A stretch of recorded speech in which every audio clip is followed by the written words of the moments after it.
I need answers about what in the world happened in Milwaukee and what's going on with the association as we are just past the halfway point in terms of games played of a remarkable NBA season. And he is one of the best from ESPN, Brian Windhorst, the ESPN senior NBA writer, and so much more back on the program. Great to see you, Brian.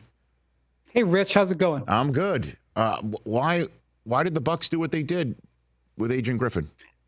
Yeah, they just kind of got to a point where they felt that he wasn't going to get into a position to give them the best chance to win. That sounds like I even hate saying it that way, but it was, I think, just that simple. I think really if I could get down to brass tacks, they realized pretty quick that maybe Adrian was in a little bit over his head.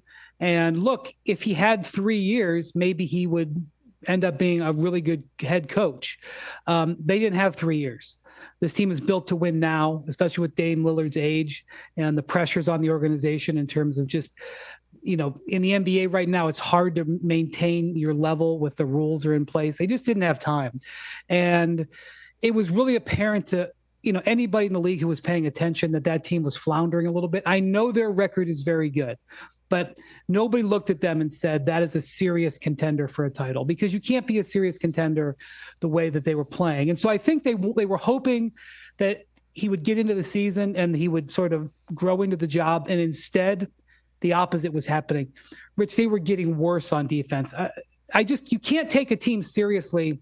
I know we're in the modern era where everybody scores 130 points and, you're not supposed to worry about your defensive numbers, but you're an unserious contender if you're a bottom 10 defensive team. Just history says it. You can't fight that. And they've been a bottom 3 defensive team over the last 3 or so weeks. It was getting worse and not better. And so the move that this reminds me of is, it's 8 years ago now when the Cavs fired David Blatt. And I even looked it up. The Cavs fired David Blatt on January 22nd. Griffin was let go January 23rd. Wow. The Cavs were 30-11. The Bucks are 30-13. And at the time, it seemed a little bit crazy. But if you were around that Cavs team, you would know that Blatt just wasn't the guy for the job. And this is not a personal situation on Adrian Griffin. He was not the guy for the job. And when they fired Mike Budenholzer, they had the option of going with a more proven coach. They elected not to. They elected to go with the first-time head coach. That was a gamble. That gamble didn't work. And so they've pivoted pretty hard. They sure did. They sure have. So before we get to the doc part of it, so the symptoms you're saying that made it up to the suite of the governorship is just the defense, or how much came from the players in your estimation? There was a couple of things going on. Number one, they completely lost their defensive identity. And one of the reasons was because they didn't have a system in place. Now, Mike Budenholzer was the definition of a system coach. He almost sort of come hell or high water was like, we're going to play my system no matter what. He taught it in October. He taught it in May. He played the exact same system with very little variance. It was annoying at times because he was one of these guys who believed in protecting the middle at all costs and giving up threes. And there would be games where they'd get toasted from the outside. Teams would make 35 threes against them, and they'd be sitting there protecting the inside. And you'd be like, what are you doing over there, bud? But they had great fundamental defense. They won a championship playing great fundamental defense. And so when Adrian Griffin came in, he didn't have a system. And not only that, he literally 6 or 7 games into the system publicly announced he was changing the way they played defense because the players didn't like it. And whether the players like it or not, you either believe in your system or not. And he didn't have a system he believed in because he was flopping around on it. And Giannis repeatedly, I think 3 or 4 times, talked about the lack of organization and questioned the strategy. And when you're doing that publicly, you can debate whether or not a player should be doing that. But it was very clear that they didn't feel like they had that organization. And to me, the thing about it was a red flag when Terry Stotts, who was a longtime NBA coach, longtime NBA head coach, he resigned as lead assistant before the start of the season. And I'm not saying that's why it didn't work. I'm not saying if Terry Stotts had been there that they would all of a sudden be a much better team. But when that happens, when you're looking at a team that could be a championship winner, it's just a huge red flag. You know that there's something going on there. So it's uncomfortable, but the Bucks, in a lot of ways, Rich, I respect it because it's them saying, look, status quo isn't going to get it done. And if we're going to go down, we're not going to go down without taking action. And that's what they did. So how does Doc fix it? Why Doc? Well, the first thing he's got to do is he's got to get them an identity defensively. And one of the big challenges is when they hired Adrian Griffin, and this actually, again, reminds me of David Blatt. When they hired David Blatt, the Cavs didn't have LeBron James or Kevin Love. And then a month after he was hired, they had LeBron James and Kevin Love, and it was like, oh, this is a different team. That when they hired Adrian Griffin, they still had a lot of really good defensive pieces and parts, and they had a good defensive concept. Then they make the Dame Lillard trade. And the end result of that trade, they get, frankly, one of the weaker perimeter defenders in the league. Now, he's an unbelievable offensive player, one of the great scorers we've ever seen. But he was already replacing a really good defensive coach under some pressure, and they replace him with they replace the roster a lot, and so he just doesn't have the defensive tools. So now Doc has got to try to figure out how they can play defense with what they've got, because they have a team that is designed very poor in the perimeter. Right now in the NBA, Rich, if you don't have size on the perimeter, you're in trouble, because you go down and look at how big the NBA is and how the lead scorers of each team. I mean, if you're in the Eastern Conference, you're thinking, how do we deal with Jason Tatum and Jaylen Brown? How do we deal with that size? How do we deal with the size of Joel Embiid? How do we deal with, the size and physicality of, some of the great players, the great wing scorers, even in the West, if you make it all the way to the finals again? They are not equipped to do that. So Doc, he definitely brings more experience and will command respect in the room, but that's going to be a challenge. And it's also going to be a question about, will they look to try to figure out a way to do something with the roster to get some more defense in? Because even though they're 30-13, they don't win games by outplaying opponents. They win games by outscoring opponents. And that's only going to take you so far. And everybody is very well aware of that. Okay. Brian Windhorst in the Hoop Collective is his pod. And of course, ESPN is the spot where you can see him right here on the Rich Eisen Show for the moment. So let me go in the trade deadline direction. What are you hearing right now? Not just specifically Milwaukee. We've already seen 2 trades because Toronto is selling off some players. What do you have for me on that front, Brian? Yeah, so I think one of the teams people are keeping a very close eye on right now is the Atlanta Hawks. The Atlanta Hawks are underperforming. And they have shown some interest in talking about some of the players on their roster, particularly DeJounte Murray. Murray has been an all-star in the past. He's under a long-term contract, so he's kind of it's deemed to be a reasonable contract for his talent level. He's a guy who can play both ends of the court. He's a guy that a lot of contending teams are interested in. So there's a lot of interest in whether DeJounte going to a contending team could, tip the balance of power. So they are one of the hot spots to keep an eye on. And then you obviously always have the Lakers. The Lakers are once again at midseason about 500 like they were a year ago, and once again sniffing around to see if they can make a move. It's actually kind of remarkable how similar their situation is. They're in a better state than they were last year.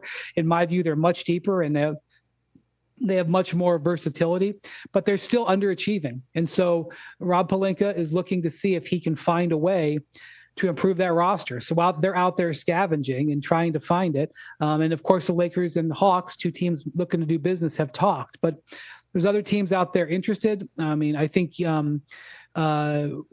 the Golden State Warriors are a big question mark. Do they stick with this roster and try to sort of go against the grain when it looks like that this team has maybe run its course? Do they keep this core together and wait until the summer to address it? Do they look to do something at the deadline to try to give them another chance? They've got a $400 million payroll, Rich, with when you include their luxury taxes, $400 million. And they've got Chris Paul's contract, $36 million. They've got some first round picks that they have available. They have some young players. Like, they actually have some pieces that they could go out into the market with. The question is there a move for them that is actually productive as opposed to just hoping that their guys regain some of the form that they had, 2 years ago? That's a tough question. You could ask 10 different people and get 10 different answers of people in the league. So I think there's some other teams that will try to improve around the edges. I think you'll see the Knicks are definitely, they've already made one significant trade with OG Anunoby. I think they're looking to maybe make a supplemental acquisition. There are still some teams that are going to do some things. I don't know if we're going to see any giant names move like we've gotten used to the last few trade deadlines when James Harden and Kyrie Irving and Kevin Durant have moved around. I'm not sure we're going to see anything of that level, but I do think we'll still see a handful of trades from the contenders. Brian Windhorst here on the Rich Eisen Show. Let's revisit the Lakers again, because it just seems like they are on a little bit of a treadmill after winning the in-season tournament with a couple of games in Vegas that made us all think, well, there it is. That's it. We could see that maybe from April through June, as opposed to just 2 games, maybe over 2 months. That's possible. But they just seem to be on a treadmill where they'll win a couple and then just go back to the same old, where we're wondering where the championship quality is, Brian, and what is going on there, and how does that affect LeBron's future? Yeah, they're a little bit maddening, I can imagine, for their executives, because the team that they put together at the end of last season, like, they defended like crazy. They were the number 1 or 2 defensive team after the trade deadline last year. And some of the players they brought in also could do some things offensively. And, they were like, man, like, that's a team, like a concept of having 2 future Hall of Famers, LeBron and AD, and a defensive first team. Like, I'm not saying they would ever move into like, leading contender to win the title, but like, that's something that you can do some damage with. And then you watched how they played in the in-season tournament, and it wasn't just the games in Vegas, Rich. They crushed in that tournament. LeBron turned it up. They had because we had to pay attention to scoring differential, because that was the tiebreaker. Yes. The Lakers were the scoring differential leader by like 50 points. Not 50. They were the leader by 50 points. They dominated that whole event.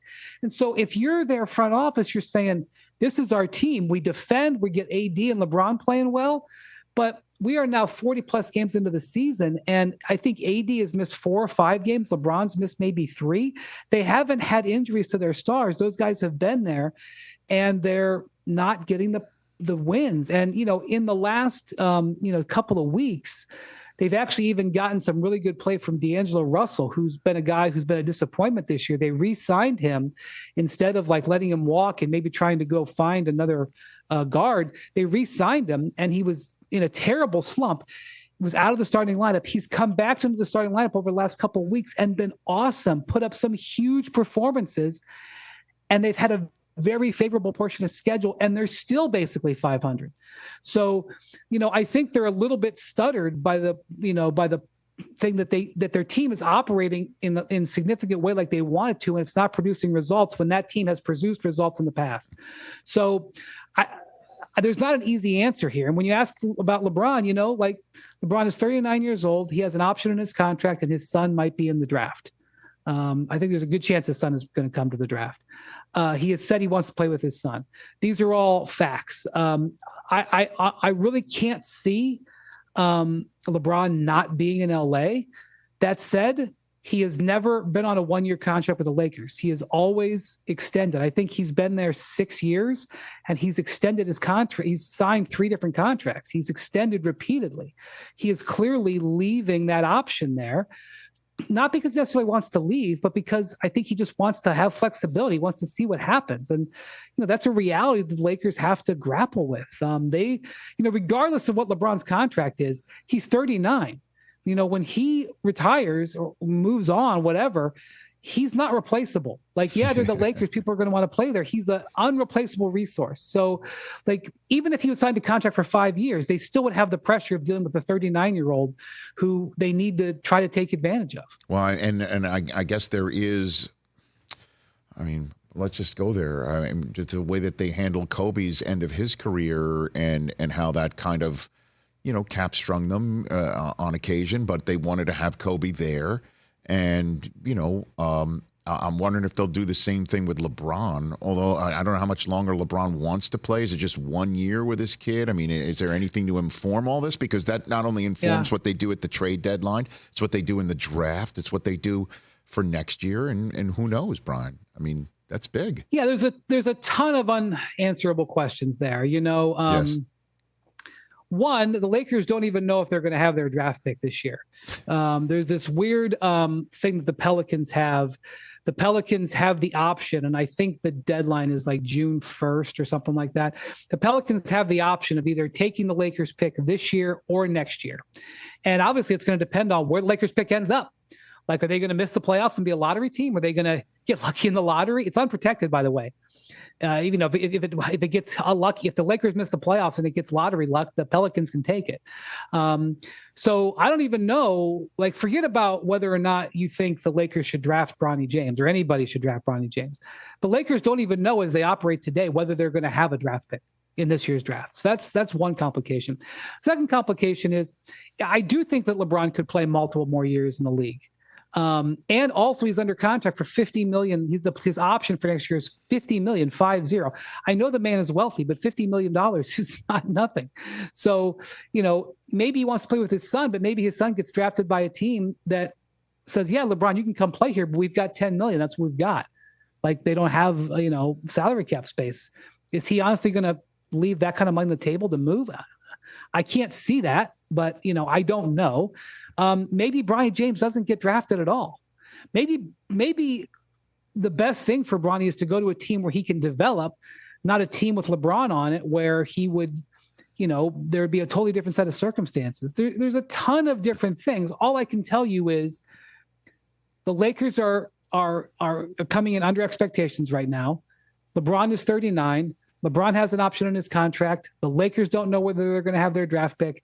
I don't know what's going to happen with Bronny James, whether he's in the draft or not. And if he is in the draft, I don't know when he's going to take him. I don't know how strong and important it is for him to play with LeBron Jr. in 24, 25.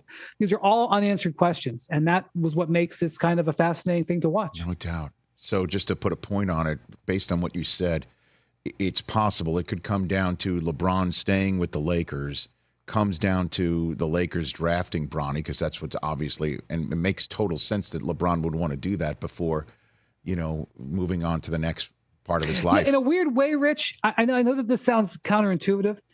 The better Bronny plays at USC, the harder it might be to play with him. And the reason is because if he had a brilliant season this year, and he becomes, because Jonathan Givony, who's at ESPN, our guy who evaluates draft picks, he's awesome at his job. And go look at his mock drafts. He nails the mock drafts. Maybe not a year out, but certainly in the, and he thought that Bronny, before his terrible event last summer, he thought Bronny could be a lottery pick. Well, if Bronny's potentially a lottery pick, the Lakers might not have a shot at him. If Bronny looks like more of a project and he slides into the second round, it becomes much more feasible for the Lakers to acquire him. And frankly, if he doesn't get drafted at all, which I think he's going to get drafted, but if he doesn't get drafted at all, Lakers could just sign him. So in a strange way, obviously LeBron wants Bronny to have a great season at USC, but if Bronny goes later in the draft, it becomes easier for the Lakers to acquire him, and this becomes a cleaner process. It's counterintuitive, but it's one of the other facets that's just fascinating about the situation. And yet they may not have a draft pick to use on him because of the Anthony Davis at least the trade? First round. Is that what that's from? The Pelicans? That's right. Wow. Okay. That's right. Talk about a wild scenario. Oh, my goodness, Brian. But there's lots more basketball to be played.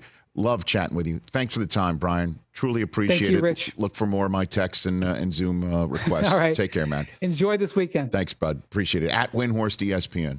Catch the Rich Eisen Show every single day on the Roku channel, 12 to 3 Eastern, for free.